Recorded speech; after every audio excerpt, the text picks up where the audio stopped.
Welcome back.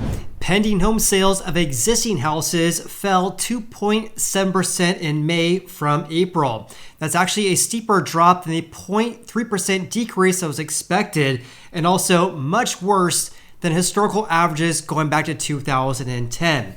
This is based on a brand new report for the National Association of Realtors based on contracts being signed between buyers and sellers, not closed home sales. Also, pending sales will likely look worse in June, given the fact that average rates as of today, which is June 29th, just surged to a 1 month high. In today's video, I'm going to share all the details, and also thank you so much for tuning in to today's video. I appreciate you.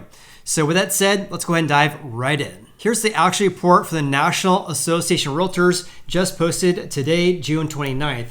Pending home sales shrunk 2.7% in May from April. Also on a month-over-month basis, contracts being signed between buyers and sellers decreased in 3 of the 4 major U.S. regions. The only region in which contracts signed actually increased was actually in the Northeast. Meanwhile, home sales fell in each of the 4 major regions on a year-over-year basis here.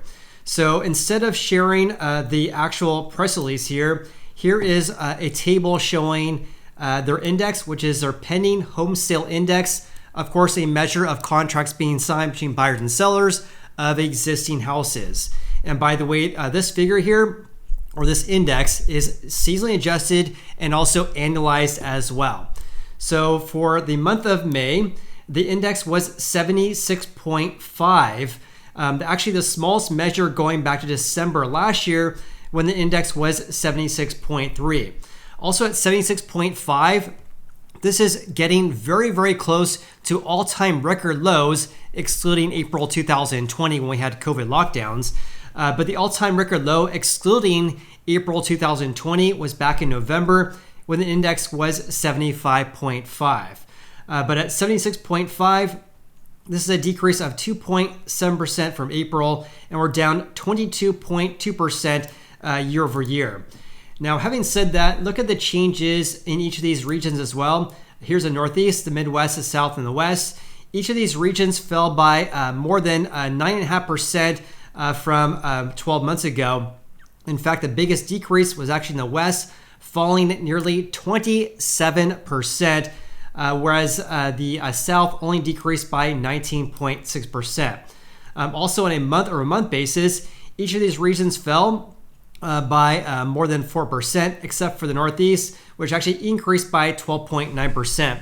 So one thing I do want to mention regarding the Northeast is that they tend to see a relatively small number of home sales, especially compared to the South and the West. So the region of the Northeast tends to be a lot more volatile than the South and West, for example. One more thing I do want to mention regarding their index for this May at 76.5, when compared to 2021, here's their index for the year of 2021. Overall was 115.2. That's a decrease of 34%. All right, here's where it gets really fun, in my opinion, because this is based on my own analysis of their data. So here's what I pulled from their website, just the date and their index for the US. And everything else is based on my own analysis here. So keep in mind here, their index here, again, is seasonally adjusted and also analyzed as well, which makes it very easy compared to, very easy to compare month-over-month changes, because they account for the fact that, of course, contracts being signed increases in the spring months. And of course, for example, in December and November, we tend to see a low amount of contracts being signed. That's why they do a seasonal adjustment, making it very easy to compare month-over-month changes. In any case, this year-over-year decrease compared to May of 2022, down by 22.2%, is far worse than the average going back to 2010. So here's my analysis right here. I'm actually excluding May of 2020, and I'll explain that here in just a little bit. But the average May year-over-year change going back to 2010 is an increase of 1.4%, whereas this year, a decrease of 22.2%. So this year-over-year decrease is much worse than historical averages going back to 2010. And like I mentioned, I excluded May of 2020 for this reason right here. Back in May 2020, the index actually decreased by 5.2% year over year. But of course, March, April, and May were all really impacted by COVID lockdowns than anything else. So I'm excluding the onset of COVID in order to come up with these figures here. So that's number one, big decrease compared to historical averages on a year-over-year basis. Also, this decrease of 2.7% month over month is far worse than the 0.3% decrease that was expected. And also the index has now fallen in 15 out of the past 19 weeks. I also looked at the average May month over month change. This is the average April to May change going back to 2010. Of course, excluding May 2020. That was a decrease of 1.9% versus the 2.7% we saw last month. Also, if you guys are curious, the change from this May compared to May of 2019 as well as May of 2018 is a decrease of 29%. Going from, when was it? Back in May 2019 as well as May 2018, the index was around 107 compared to 76.5 today, or I should say as the end of May. So a decrease of 29% compared to pre-pandemic levels. So one thing I do want to mention is this right here. I kind of want to provide a summary as well as kind of what we're seeing in the resale market versus new home construction. If you guys missed my video from a few days ago, I made a video from a report from the US Census Bureau that actually reported that new home construction sales, and by the way, they define a new home sale as a sales agreement signed between a buyer and home builder or a deposit taken by the home builder. So a new home construction sale is really acting more like a pending home sale. That's why I mentioned right here. Number one, so we're basically seeing a tale of two different markets is what I'm kind of getting at here. So number one, pendings of existing houses are counted the same way as sales of new home construction. So that's based on contracts being signed between buyers and sellers, right? So because of that, I want to mention this because there could be a lot of confusion regarding this, right? So number two, pending home sales of existing houses, like I mentioned, fell by 22.2% this May compared to last May versus a 20% gain for new home construction sales.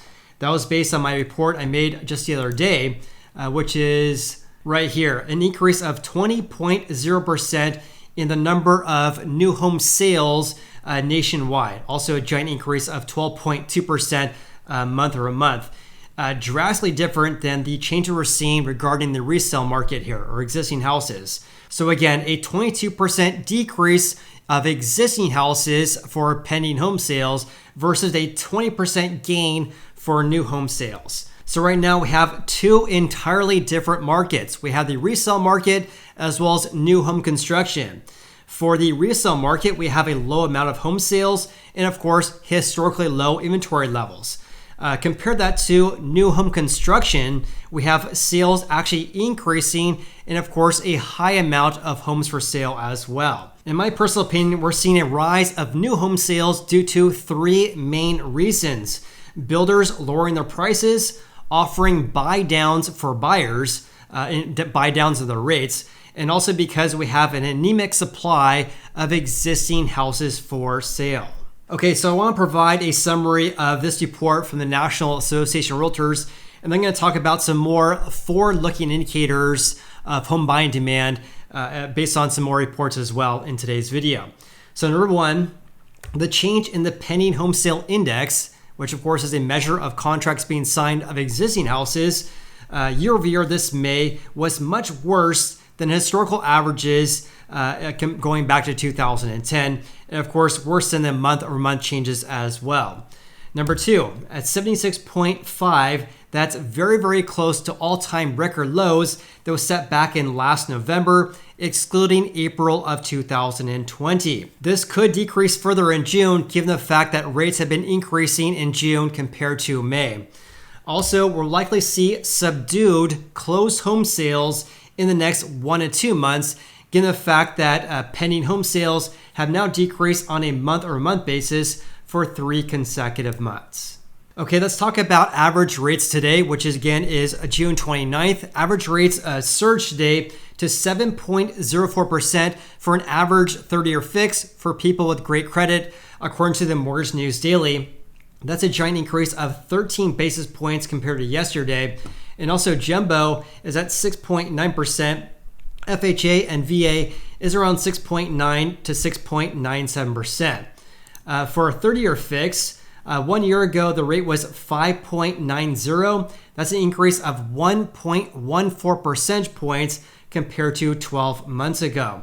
Also, as I mentioned, rates were increasing in May, but have been very high in June.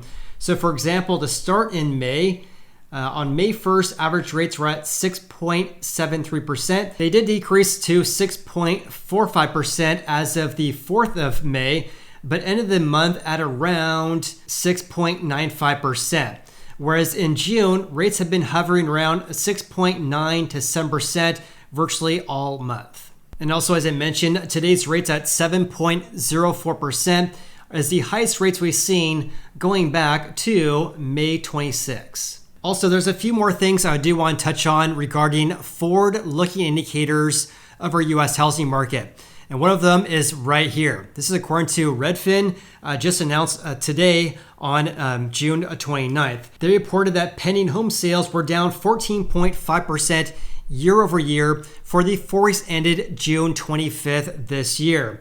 This is a 13-month streak of double-digit decreases in contracts being signed. Also, pending home sales fell in each of the 50 most populous metros that Redfin tracks, except for one.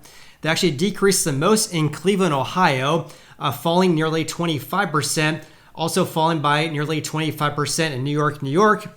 Milwaukee, Wisconsin saw a decrease of pending home sales down by 24.3%. Providence, Rhode Island saw a decrease of 22.2%, and Cincinnati, Ohio fell by 20.4%. The only metro that recorded an increase was actually Austin, Texas, a small gain of 0.5% year over year. Now, here's another way to look at this on a national level, because pending sales fell 14.5%. There's around 85,000 contracts signed over the previous 4 weeks. Compare this to 1 year ago, there was around 99,000 or approximately 100,000. So we have approximately 15,000 fewer sales compared to 1 year ago. But look at this, 2021 this time, 115,000 versus only around 85,000.